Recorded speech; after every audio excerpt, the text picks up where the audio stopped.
It isn't a memory and it isn't a daydream. It's a presence, a silent, insistent energy that arrives unannounced, wrapping around your thoughts in the middle of a crowded room or echoing in the sacred stillness of a pre-dawn morning.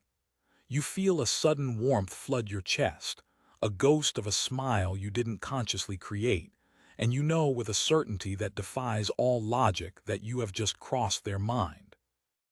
This isn't imagination. It is the most profound and misunderstood form of communication known to the human heart.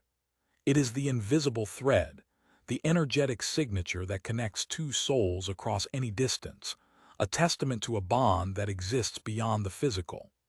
This is the silent energy that makes someone think of you constantly, not through effort or force, but through the pure, undeniable resonance of a soul-level connection.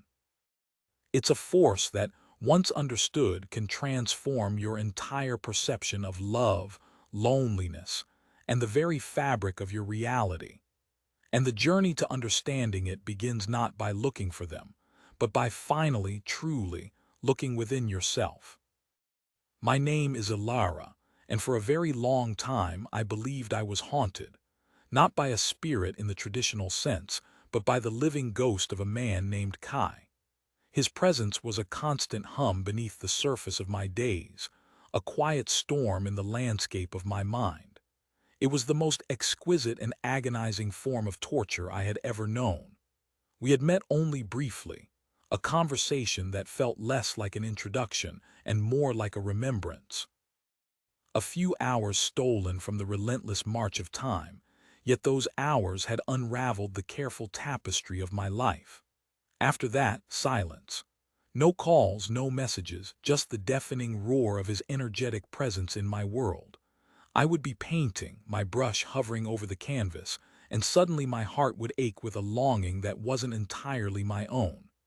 I would feel a surge of his ambition, a shadow of his frustration, a whisper of his joy. It felt like I had a second soul living inside of me, a parallel consciousness that was both a divine comfort and a maddening intrusion. I tried to rationalize it, to pathologize it. Infatuation, obsession, limerence. I whispered these clinical terms to myself like incantations, hoping they would dispel the ghost. But my spirit knew better. My soul, in its infinite and frustrating wisdom, recognized this for what it was, a sacred connection, an invitation to a profound journey of spiritual growth. The constant thought stream wasn't a symptom of a sickness. It was the side effect of an energetic cord, a living bridge of light that connected my heart to his, vibrating with every thought, every feeling, every subtle shift in his being. I came to realize that this silent energy wasn't about him at all. It was about me. He was the catalyst, the divine alarm clock waking me from the slumber of a life lived on the surface. The constant awareness of him was a mirror, reflecting back all the parts of myself I had abandoned. My unhealed wounds around self-worth, my deep-seated fear of true intimacy, my untapped well of spiritual power. This journey into the heart of this silent, relentless energy became my path to emotional alchemy, a process of turning the lead of my longing and confusion into the gold of self-love and inner peace. It was the beginning of my true understanding of conscious relationships, not as a dynamic between two people, but as a sacred dance between two souls, orchestrated by the universe itself to guide us home. Have you ever felt it? That undeniable pull, that telepathic whisper from someone who is miles, or even worlds away?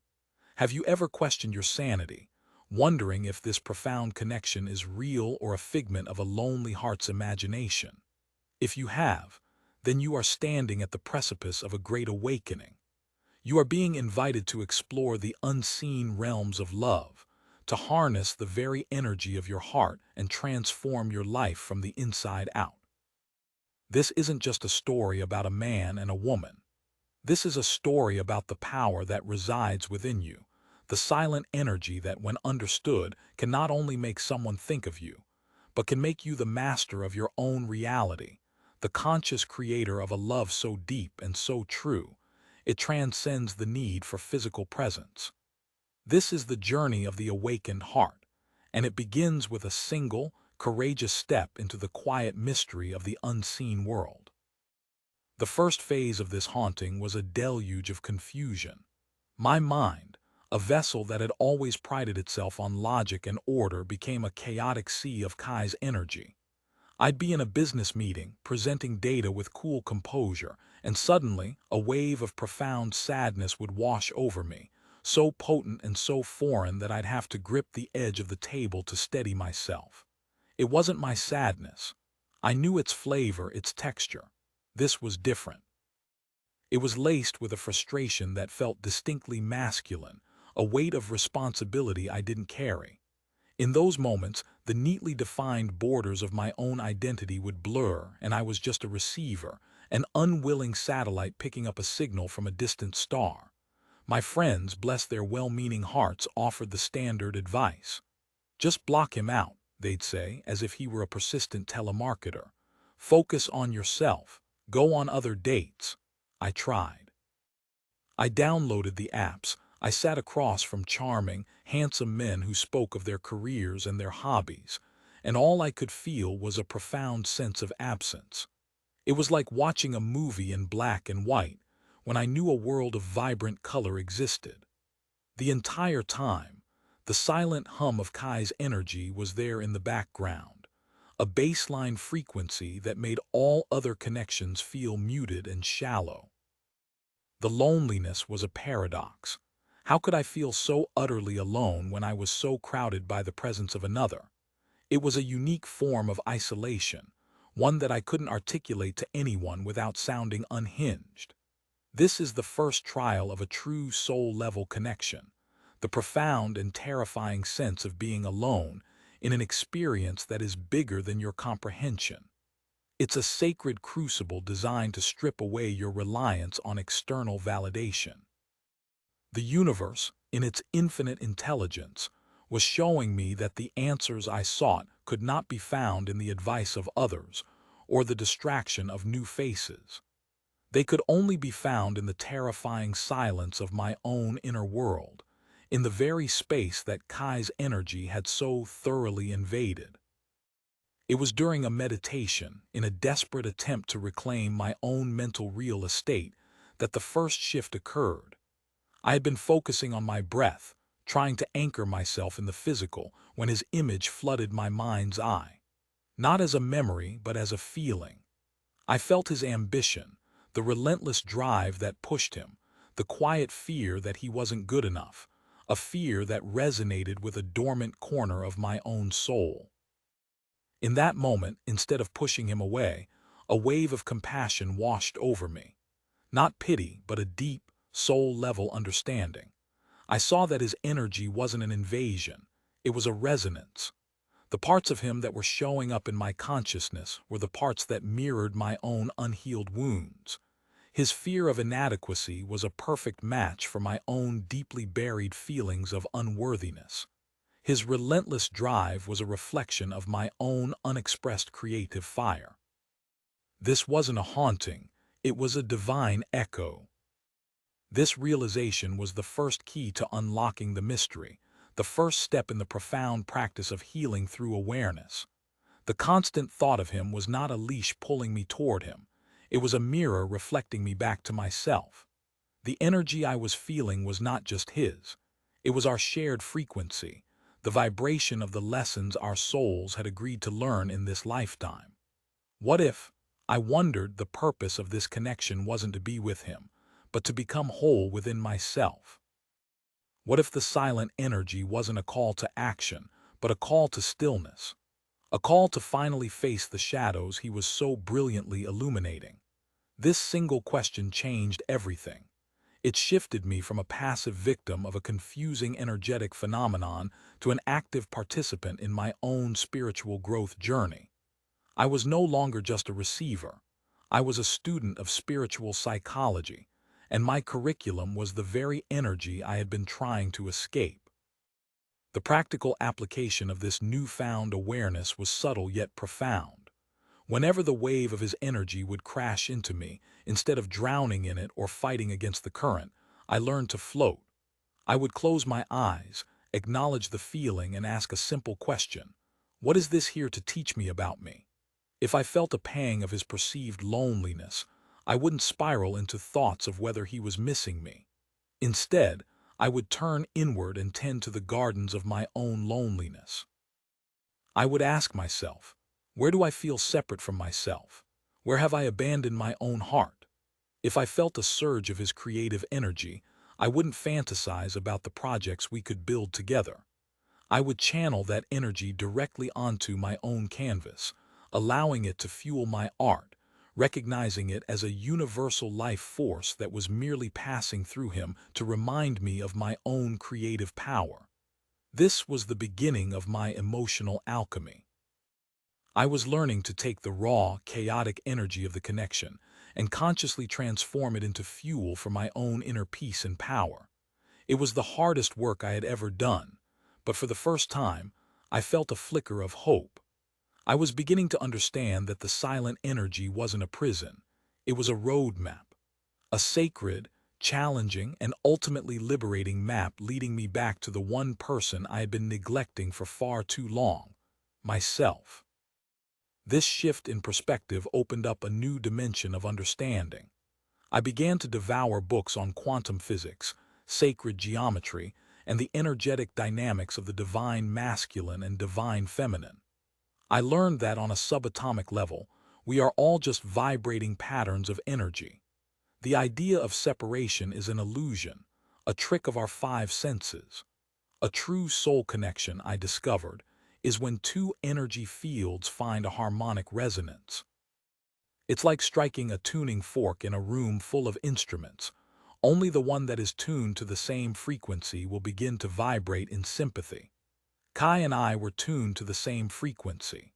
Our souls were singing the same note, and the universe, which abhors a vacuum, was constantly creating a feedback loop between us. The silent energy was the sound of that soul song, a constant reminder of our shared vibration. This understanding of resonance was crucial because it removed the element of personal blame and obsession.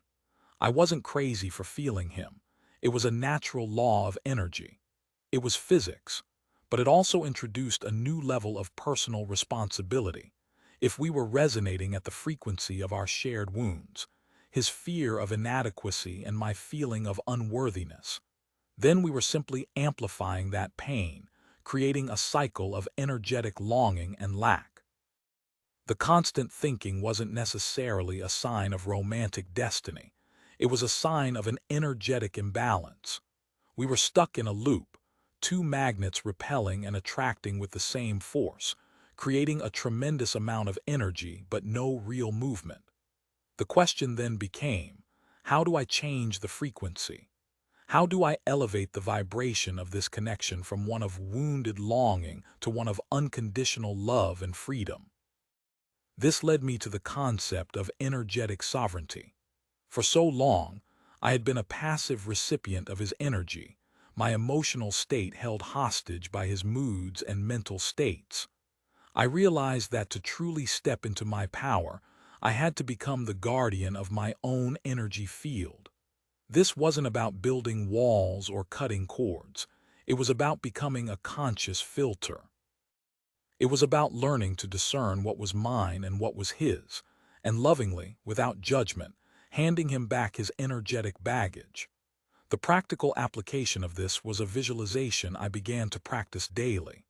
I would sit in meditation and imagine my own energy field as a radiant sphere of golden light surrounding me. I would see the cord connecting me to Kai, not as a chain, but as a hollow tube of light. In my mind's eye, I would see his energy, his anxieties, his frustrations, his thoughts, flowing toward me through this tube. But instead of letting it enter my field, I would imagine a golden filter at the edge of my aura. I would allow only the pure, unconditional love from his soul to pass through, and I would send all the lower vibrational energies, the fear, the doubt, the confusion, back to him, not with anger but wrapped in a bubble of healing pink light. I would say silently, I return this to you with love for your own healing. It is not mine to carry. The first few times I did this, the effect was staggering. I felt an immediate sense of lightness, a clarity I hadn't experienced in months. The constant, noisy chatter in my head subsided, replaced by a profound and peaceful quiet. It was in that quiet that I could finally hear my own soul's voice again. It turned out my own intuition had been screaming at me all along, but its voice had been drowned out by the static of his energy field. This practice became my anchor, my daily act of self-worth healing. It was a declaration to the universe that I was no longer available for energetic codependency. I was choosing to be a sovereign being, responsible for my own emotional and energetic state. And a funny thing started to happen. The nature of the thoughts began to change. The desperate, aching longing began to fade, and in its place, a gentle, loving awareness remained. I could still feel him, but it was different.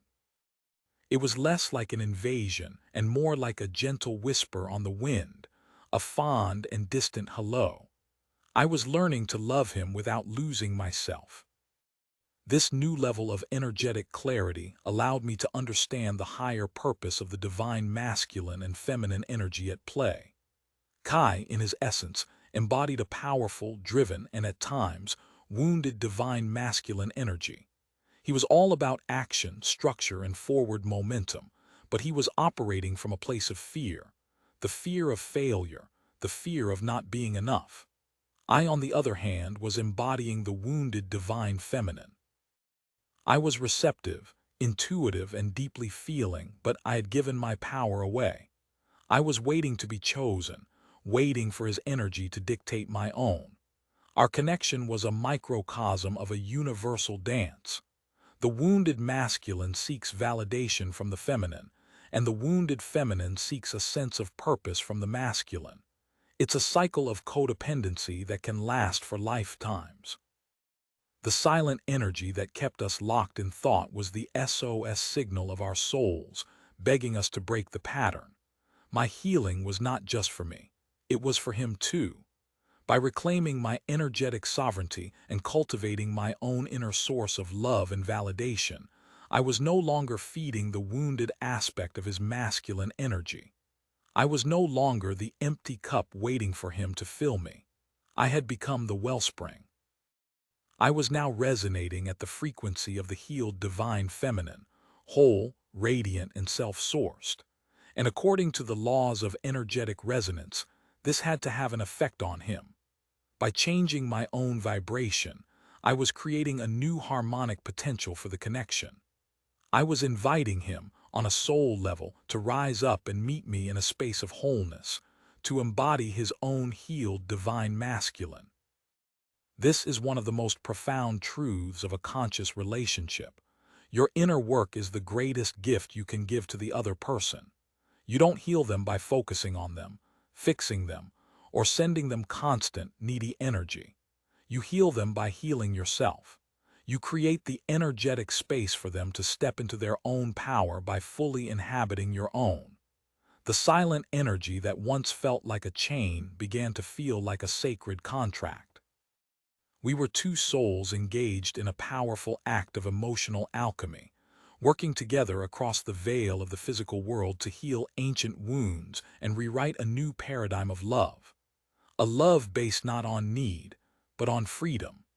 Not on possession, but on resonance. A love that was a testament to the power of a mindful intimacy that began not with a conversation, but with a silent, energetic agreement to help each other awaken.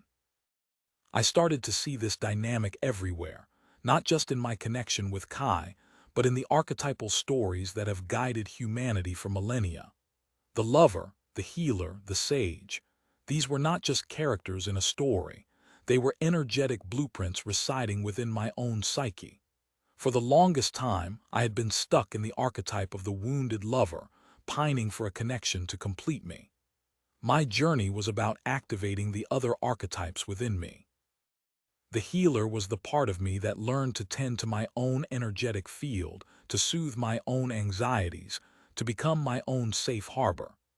The sage was the part of me that sought wisdom, that looked beyond the surface of the connection to understand its deeper spiritual purpose. It was the sage within me that could now feel Kai's presence and smile, not with longing, but with gratitude. He had been the catalyst for my own becoming. He had been the grain of sand in the oyster that had forced me to create my own pearl. The practical application of this archetypal awareness was to consciously embody these energies in my daily life. When I felt the pull of the wounded lover, the urge to check his social media or fantasize about a future with him, I would consciously invoke the sage. I would ask myself, what is the highest perspective on this? What is the lesson here? This would immediately shift my energy from a state of lack to a state of empowerment. When I felt anxious or energetically overwhelmed, I would call upon the healer. I would place my hands on my own heart, breathe deeply, and flood my own system with the loving, compassionate energy I had once so desperately craved from him. I was, in essence, reparenting myself, giving myself the energetic and emotional nourishment that I had been outsourcing to others. This is the core of self-worth healing. It is the process of reclaiming all the parts of yourself that you have projected onto others and integrating them back into your own being. It is the journey from seeking a soulmate to becoming your own soul's mate. And then something truly magical began to happen. As I became more whole, more self-sourced, and more deeply anchored in my own inner peace and power, the silent energy between us transformed once more. It was no longer a chaotic storm or a gentle whisper. It became a quiet, steady hum of pure, unconditional love. It was a background frequency of support and well wishes. There were times I would be painting, completely absorbed in my work, and I would feel a sudden, inexplicable surge of pride and encouragement, and I knew it was him. There were other times I would feel a wave of profound peace and contentment wash over me, and I knew, on some level, that he was feeling it too. We had, through my own inner work, elevated the frequency of our connection. We had transformed a bond of wounded attachment into a sacred partnership of mutual energetic support. We were two souls, walking our separate paths, yet still connected by a silent, invisible thread of light, a testament to the love that had awakened us both. I no longer needed him to show up in my physical life for the connection to be real. The validation I had once sought from a text message or a phone call, I now found in the unwavering strength of my own spirit, in the vibrant colors of my own art, in the deep and abiding peace of my own awakened heart.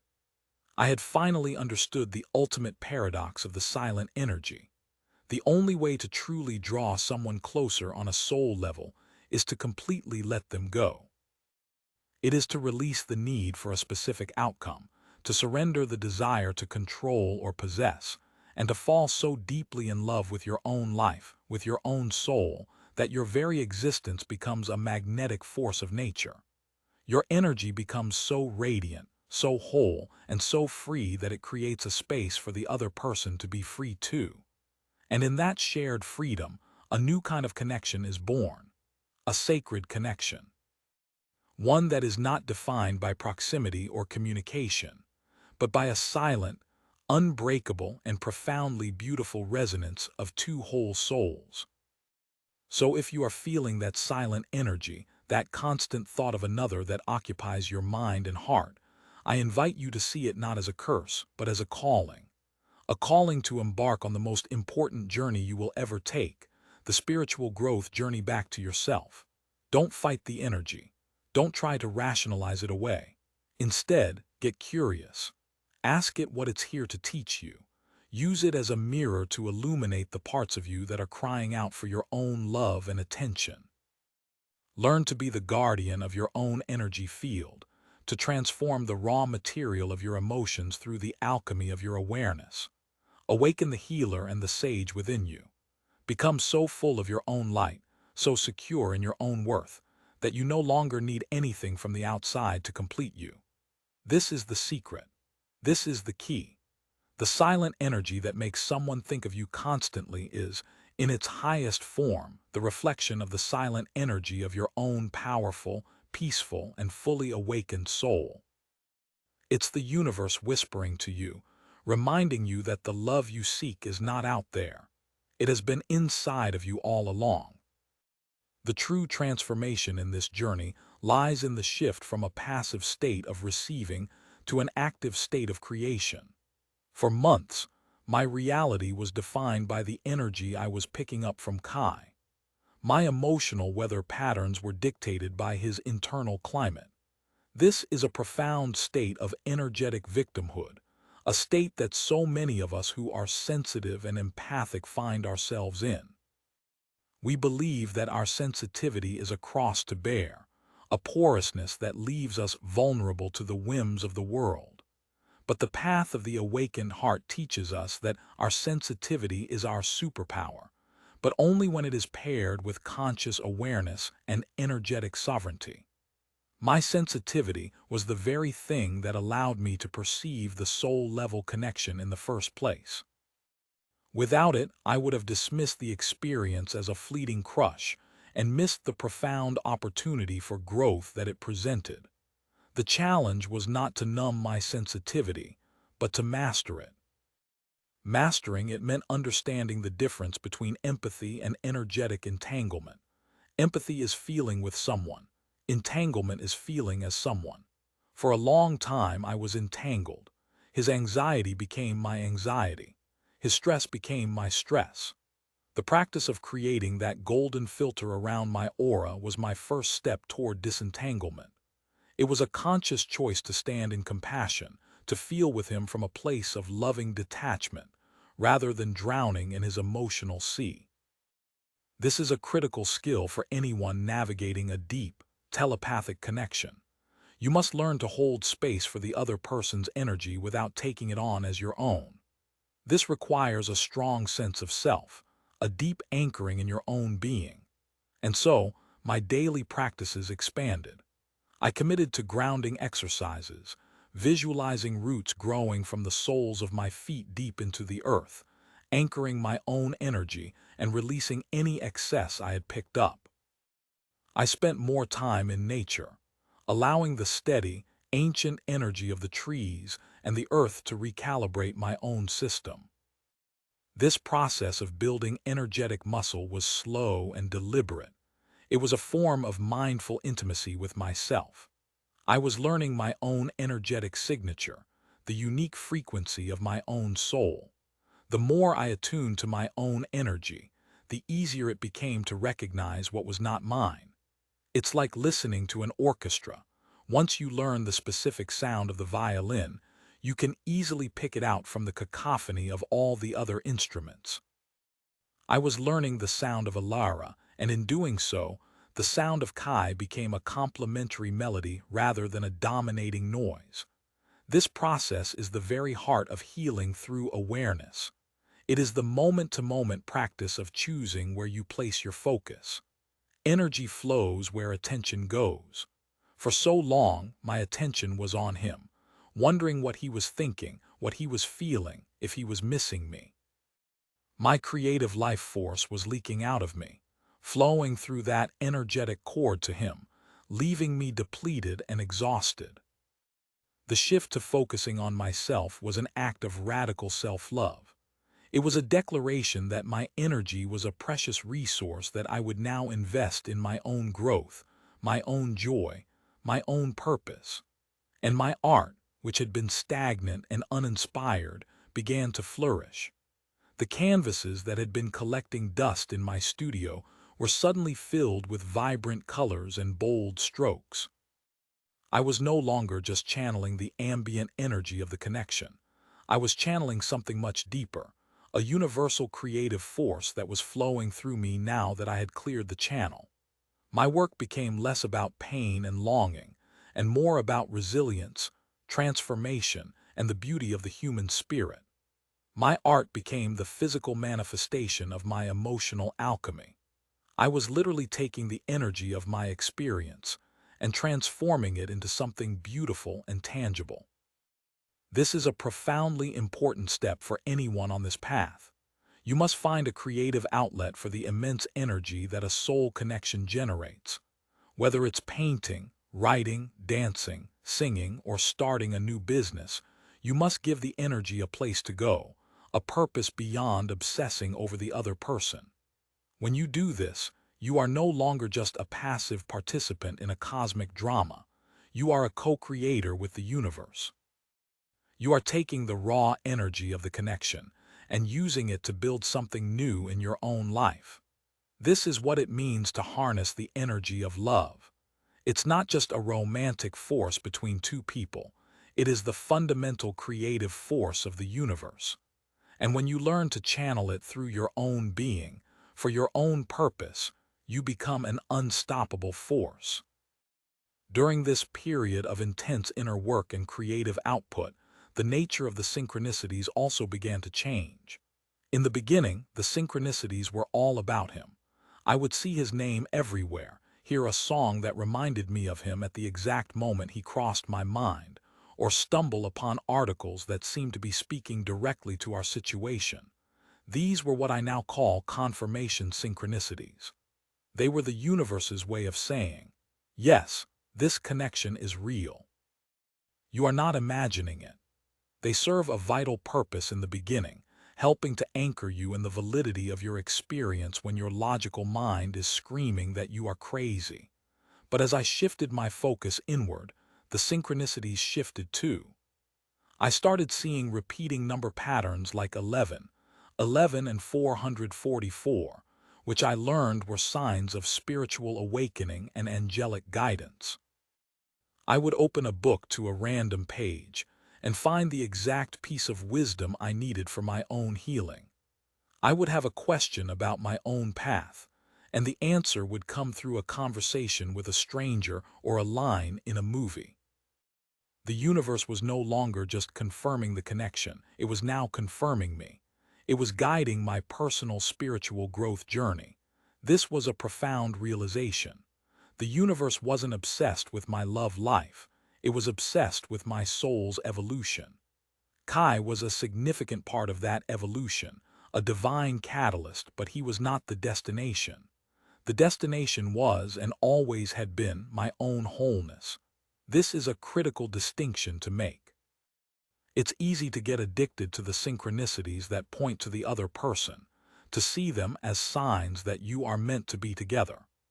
But the ultimate goal is to become so attuned to the magic of the universe that you see synchronicities everywhere, in everything, all guiding you toward your own highest potential.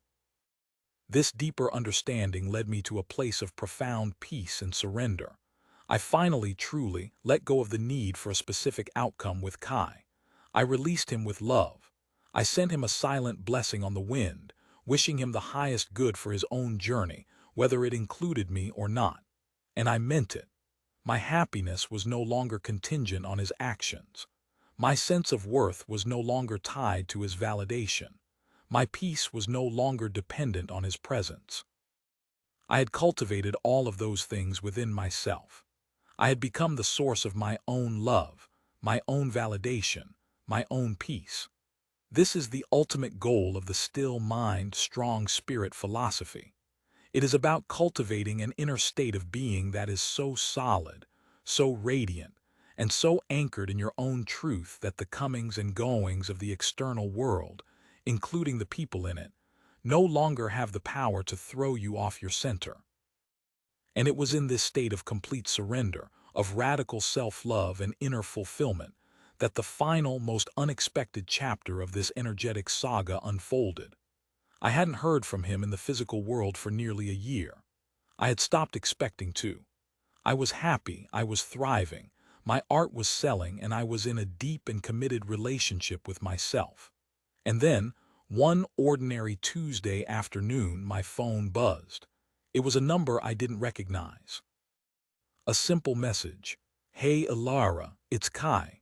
I know it's been a long time, but I was just thinking about you and I had to reach out. Your face just popped into my head so clearly. I hope you're doing well." I read the message, and I didn't feel a surge of anxiety or a desperate pang of longing. I felt a quiet, gentle smile spread across my face. Of course, it made perfect sense. The silent energy had never been about forcing a connection or manipulating an outcome. It had been about raising my own vibration to a place of wholeness. And when I had finally reached that place, when I had truly and completely let go and found happiness within myself, the universe could finally deliver the echo. His thought was no longer a haunting. It was a simple, beautiful testament to the law of resonance. He was thinking of me because I was no longer thinking of him with an energy of lack. I was simply existing in a state of love, a state that was now, finally, magnetic. I typed back a simple reply. It's so good to hear from you, Kai. I'm doing wonderfully. I was just thinking of you too. Because in a way, I always was. Not with obsession, but with a quiet, grateful, soul-level awareness. He was a part of my story, a beautiful and challenging chapter that had led me to the masterpiece of my own becoming. Our connection was no longer a turbulent sea. It was a calm and peaceful ocean, and we were two ships, sailing under the same star, each on our own course, forever connected by the silent, invisible tide of a love that had awakened us both. The energy had done its work. It had led me not to him, but back to the sacred connection with my own soul. And in doing so, it had created the potential for a new kind of connection. One built not on the shifting sands of need and desire, but on the solid rock of two whole, healed, and sovereign spirits. This journey taught me that the questions we ask about these connections are often aimed in the wrong direction. We ask, does he think about me? When we should be asking, what are my thoughts about myself? We ask, is this a sign that we're meant to be? When we should be asking, what is this connection showing me about my own spiritual path? The entire dynamic of a conscious, soul-level connection is designed to be a mirror. The other person is not the prize, they are the reflection. They are reflecting your light, your shadows, your wounds, and your potential.